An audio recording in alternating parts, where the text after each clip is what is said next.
ഇന്ന് കുറച്ച് വെജിറ്റബിൾ കുറുമ ഉണ്ടാക്കാമെന്ന് വെച്ചു കേട്ടോ. അപ്പോൾ അതിനായിട്ട് ഗ്രീൻ പീസ്, പയർ, ക്യാരറ്റ്, ഇഞ്ചി, വെളുത്തുള്ളി, പച്ചമുളകൊക്കെ എടുത്തിട്ടുണ്ട്. എൻ്റെ അടുത്തുള്ള പച്ചക്കറിയാണ് കേട്ടോ ഞാൻ എടുത്തത്. അപ്പോൾ എണ്ണ മൂപ്പിച്ചതിന് ശേഷം പെരിഞ്ചീരകവും ഇഞ്ചിയും വെളുത്തുള്ളിയും പച്ചമുളകും അതുപോലെ സവാള ഇട്ട് നന്നായി മൂപ്പിച്ചെടുത്തു. ആ മൂത്ത് വന്നതിലേക്ക് നമ്മൾ വെജിറ്റബിൾസൊക്കെ ഇട്ട് നന്നായി മിക്സ് ചെയ്തെടുത്തിട്ടുണ്ട്.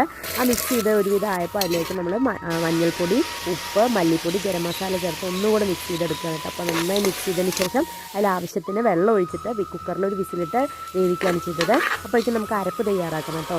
അരപ്പ് തയ്യാറാക്കാനായിട്ട് ഞാൻ കാഷ്യൂനട്ടും തേങ്ങയും പെരിഞ്ചീരകവും ചേർത്ത് നന്നായി മിക്സിയിൽ അരച്ചെടുക്കുകയാണ് ചെയ്തത് കേട്ടോ. നമുക്ക് ആവശ്യാനുസരണം നമ്മൾ വെജിറ്റബിൾസ് ചേർക്കാം കേട്ടോ. അപ്പോഴേക്കും ഇതാ വെജിറ്റബിൾസ് വെന്ത് വന്നിട്ടുണ്ട്. ആ അരപ്പ് അതിലേക്ക് ഒഴിച്ച് നന്നായി ഇളക്കി കൊടുക്കുന്നുണ്ട് കേട്ടോ. അപ്പോൾ അതുപോലെ വീഡിയോ കാണാൻ ഫോളോ ചെയ്യാൻ, ലൈക്ക് ചെയ്യാൻ, ഷെയർ ചെയ്യാൻ, സപ്പോർട്ട് ചെയ്യാൻ മറക്കരുത്. എല്ലാവരും കമൻറ്റ് ചെയ്യണേ. അപ്പോൾ അത് അതുപോലെ ഇളക്കി കൊടുത്തിട്ടുണ്ട്, നന്നായി ഇളക്കി കൊടുത്തു. അപ്പോൾ അതാ ഒരു വിധം അത് സെറ്റായി വന്നിട്ടുണ്ട്. അതൊന്ന് സെറ്റായി വന്നപ്പോൾ നമ്മളതിലേക്ക് കുറച്ച് കുരുമുളക് പൊടിയും നമ്മുടെ എരിവിനനുസരിച്ച് കുരുമുളക് പൊടി ചേർക്കാം കേട്ടോ. കുരുമുളക് പൊടിയും മല്ലിയിലയും ചേർത്ത് ഇളക്കി എടുക്കുകയാണ് ചെയ്യുന്നത്. നല്ലൊരു കറിയാണ് കേട്ടോ. എല്ലാവരും ഇതുപോലെ ഒന്ന് ട്രൈ ചെയ്യും.